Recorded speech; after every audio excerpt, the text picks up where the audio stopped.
Hey, Jim Roman here, and welcome to another episode of the Jim Roman Show, where we talk about how to build a better business to build a better life. Welcome. Welcome to another episode.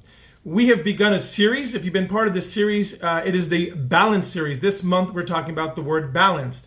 They are the 8 best practices to building a better business, to building a better life. I believe if you have a balanced business, you can have a balanced life.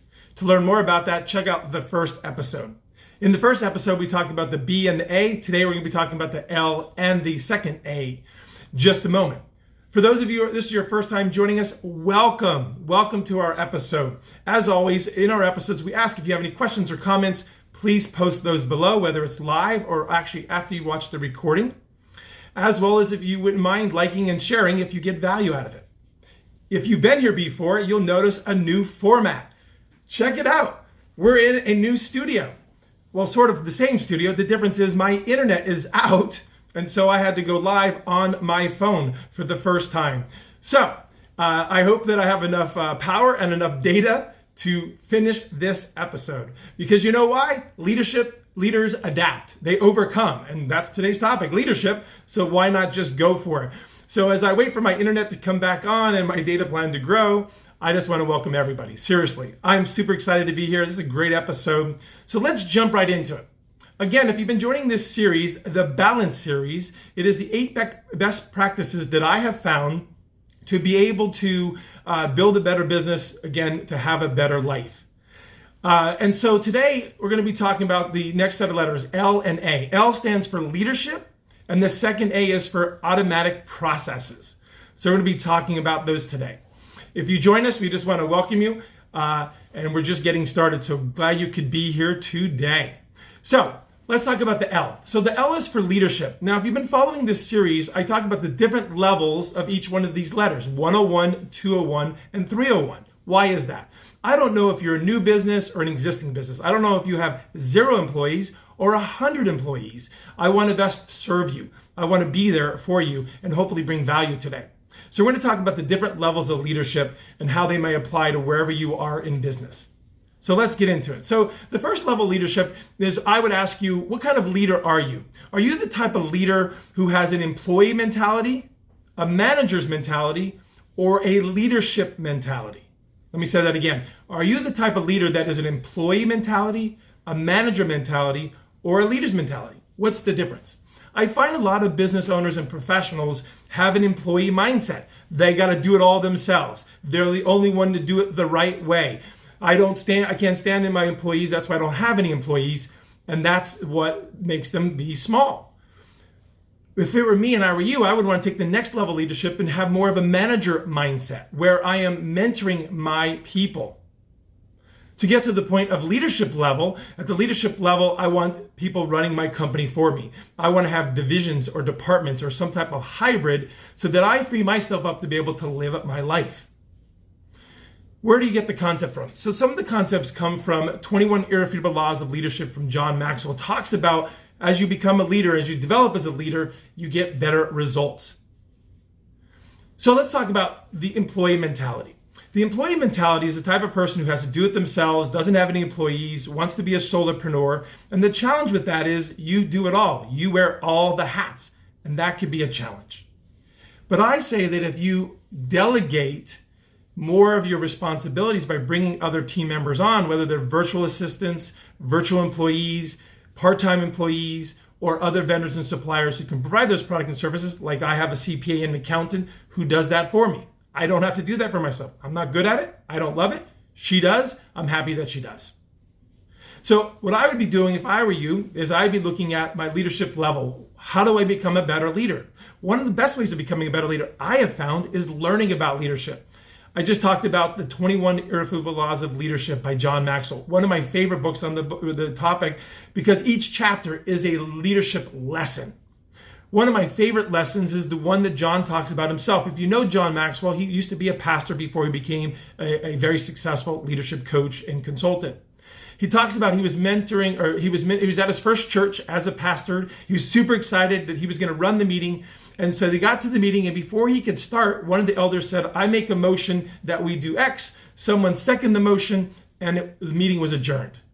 And John goes on to his book to say, wow, I was supposed to run the meeting. And he was a little hurt because he was excited, a new pastor, and there was a challenge there. But that didn't stop him. He come to find out that one of his elders loved to garden. And as the leader that he is, he went over to the person's house, started gardening, just chit-chatting over the garden, and made a comment that we needed to clean, to paint the front door. The front door needed to be painted. And the elder went on, oh yeah, we need to clean the basement as well, because we haven't cleaned that out in years. And that was it. John was doing his thing, gardening and went about his way until the next elder meeting. When John was about to start the meeting and this elder said, I make a motion that we paint the front door, got a second. I make a motion that we clean the basement, got a second, meeting adjourned. And John said, you don't always have to be the leader at the meeting or always in the forefront. You can be a leader in the back. And I love that. I love encouraging my team. I love mentoring my team. I love when it comes to my clients, a lot of times we give them breakthroughs and they don't know that we did that or caused that or facilitated that. And that is awesome because they felt that they did it. And a lot of times they do it, but with some encouragement and some design in the background. So I'm going to ask, what are you doing to become a better leader? For me, I'm reading. I'm attending conferences. I'm learning from other people who are where I want to be. I would encourage you that.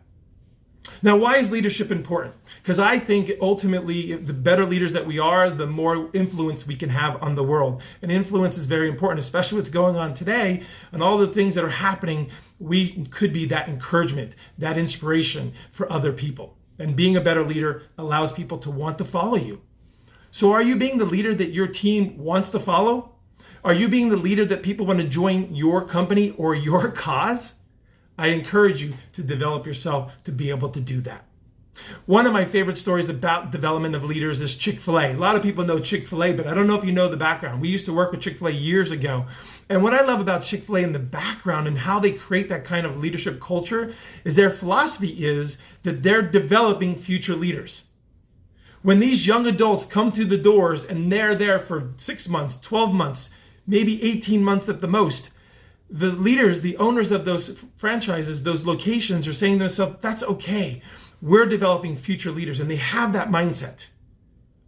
Do you have that mindset for the people that you work with or that work for you? Are you developing future leaders, or are they just employees to you? Are those people just getting stuff done for you? I say, take a look at it, and maybe it'll make a big difference. One of my favorite books in developing people and being a better leader is Leadership Meets the 1 Minute Manager by Ken Blanchard. Again, that's Leadership Meets the 1 Minute Manager by Ken Blanchard. I was first introduced to this book by my mentor, Dan Elzer with the Training Academy. He handed me the book and he says, Jim, this is the best book I've ever read on leadership. And I read it, and what I love about it, it talks about the 4 types of employees, or I like to say team members, that you're going to work with. The first one is your newest one, your most excited one, who needs the most direction. All the way to the 4th one who's been there forever, got it down. You don't need to worry about them, but you should be patting them on the back. And then what's in between. I'm not going to give away the rest of the story. I highly recommend you get the book, Leadership Meets the 1 Minute Manager by Ken Blanchard. Great, great, great book and mentoring. But let me leave you with this in the L section of our talk today. Is at the first level, I'd be asking myself, do I have an employee mentality, a manager's mentality, or am I working towards a leadership mentality? Employee, I'm going to do it myself. Manager, I'm going to get other people to do it. The 3rd level, I'm going to inspire other people to do it. That's what I'd be doing. And then last thing I would be asking you, what are you going to do to be a better leader? What are you going to do to learn, read, and develop yourself? I recommend a mentor, get a coach, attend conferences, and obviously I talked about reading great material that's out there.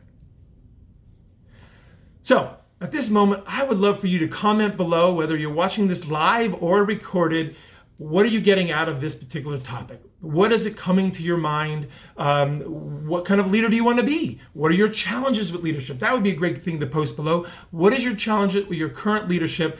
I would love to reach out to you and maybe set up a special session just to help you through those challenges. So let's move on to the second letter. The second letter is A2, we call automatic processes. Automatic processes are what makes your business run better so that your people can do better, so that you can live your life beyond that business. Processes come from the book E-Myth by Michael Gerber. I talk about this book a lot in our episodes. Michael talks about creating an experience for your customer, for the first customer, as well as the 1,000 customer, that they have that same experience. They say take your business and make it a franchise-like experience. Chick-fil-A is a franchise, and you have that experience. Most people who go to Chick-fil-A's drive-thru or go into their stores, they have an experience because a lot of it has to do with the people, but the processes they follow. There's a lot of processes they follow to give you that experience, to be able to get you through that drive-thru really, really quickly. My question is to you, what are you doing to automate, make it automatic for your people to follow? What processes are you putting in place to make that happen?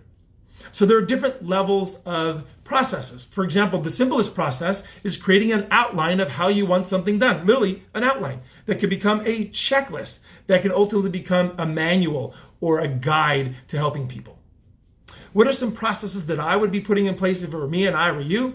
Number one, I would have a hiring process. What do I do before I hire somebody? What do I do during that hiring process? And most importantly, what do I do after that process? I talked a lot about this when we did a Coffee with the Coach with Kay Congdon. If you go to my YouTube channel, Jim Roman Online YouTube, you can check out our Coffee with the Coach with Kay Congdon. We have 2 episodes that talk about people and hiring, what you do before, during, and after. Please check out that episode. She just crushes it in that episode. I highly recommend it. If you want a copy of our hiring checklist, please reach out to me by posting below or sending me a message, and I will give you a copy of our hiring checklist for free. And the reason why I want to give it for free, not many people are going to request it, and those who do will get that gift from me. So please feel free to reach out to me and post. You want the hiring checklist. Moving on, what other checklist or process would I put in place? I would put an onboarding and orientation process in place. I'm currently working with a property management company across the country, and we realized if we're going to bring in more business to your company, how are you going to onboard them so they have that experience that Michael Gerber talks about in his book, E-Myth? Onboarding process or an onboarding checklist makes the big difference. This gives me an example, reminds me of a time I was working with a construction company, and we called it a handoff process. If you know anything about construction, typically you have somebody who's selling the job and you have somebody who's doing the job, right? The person who sells the job isn't always the person who's doing the job, and so there always could be some missing points. I remember working with a custom closet company, had the exact same problem. The sales team was not connected to the production team. They were missing each other. The sales team wasn't getting some of the right, correct measurements, and the operations team was be able to do what they did and didn't work out. A handoff process, an onboarding process, would make the biggest difference for that. What do you want your customer to experience the day that they sign up with you? Day after they sign up with you? Week 1, month 1, quarter 1, year 1. What do you want them to experience? What do you want them to receive from you so that in the end, they got what they paid for and more? And more. So those are some of the processes that I put in. And the last type of process that I might put in place is a workflow. A workflow process is what happens from point A to point Z. And I have to give credit to a former mentor of mine, Chuck Blakeman with the Crankset Group. This thought process, this idea of creating a workflow was a game changer for me. It truly changed the way I do business. Chuck doesn't know this. I've said this in several episodes back in the day, where Chuck came into town one day and he shared with us his, what I call a process map, or a blueprint to running a business. This happened to be a landscaping company that he actually shared with me. And he mapped out on a piece of paper what happens when someone's interested in this landscaping company's services. They talk to the salesperson, they get the quote, they send the quote, they say yes, you order the supplies, you start the job, you complete the job, you do the walkthrough, you send the final invoice, and then you send a thank you card, and everything in between. And the reason why that was so pivotal to me and impactful to me is because up until that point, I've been running my companies, I've been running the coaching in my head. And if you've ever been to any of my episodes, one of them is always the one I talk about Einstein. His quote is saying, your brain is for thinking, not for storing. Don't run your business in your head. Get it down on paper. And when Chuck showed me that map, I was like, oh my God, all my thoughts that were going around in my head automatically just lined up, and I went, I got it. I can help now a property management company, a construction company, a law firm, a web development company, a real estate company, you name it. This philosophy, this approach, this flow can help your company go. It was a game changer. My company went to the next level. The results of my client went to the next level because I finally could figure it out. And so maybe what would be beneficial for you, for your team, or for future teams is to map out what happens from point A to point Z and everything in between. From the moment someone calls you, how do you answer that call? How do you qualify that call? Based on the qualification of the call, how do you communicate with that call? You know how important that is. If you qualify the person, you need to know how they want to be communicated. You don't want to send someone a text when they can send them an email when you can make a phone call. Only someone smart would know that. Really smart. And then after you do that, how do you set them up? How do you onboard them? How do you deliver on your service? How do you create them into raving fans so they give you rave reviews and give you more referrals to keep that process going? Chick-fil-A is Chick-fil-A because of the people as well as the processes they put in place. We couldn't fly airplanes if there wasn't a process. In fact, there's a book out on this very subject, Creating Checklists. It talks about how planes would crash regularly and consistently, and until they created a simple checklist, a flight plan, if you will, a checklist to getting the plane up and running and landing, did crashes minimize. All because of a simple checklist. So a process doesn't have to be exuberant as a workflow or a 50-page manual. It could be simple as an outline, a checklist, or a workflow, or eventually a procedures manual. Why is this important?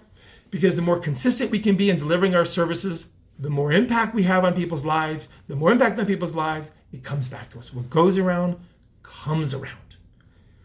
So, in closing, I want to talk about, again, leadership and processes, because I really think they really marry up into this very topic.